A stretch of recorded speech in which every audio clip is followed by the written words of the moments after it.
या भारत मातेचं वर्णन करत असताना किती गोड केलंय।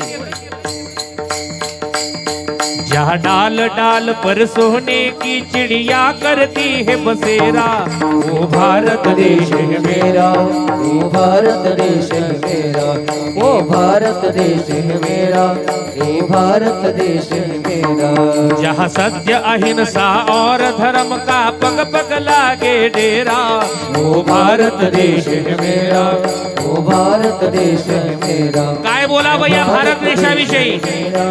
वो भारत देश है मेरा। महाराज, जगाच्या पाठीवरती एकमेव देश आहे का जे देशाला भारत माता म्हटलं जातं। अरे असं कुठं ऐकलंय कधी? अमेरिका माता, पाकिस्तान चुलता, अजिबात नाही। भारत माता, आणि या भारत माता मध्ये त्या ठिकाणी असणारं राष्ट्र म्हणजे महाराष्ट्र, जे राष्ट्र सगळ्यांचं गोमट करतं त्याला महाराष्ट्र म्हटलं जातं।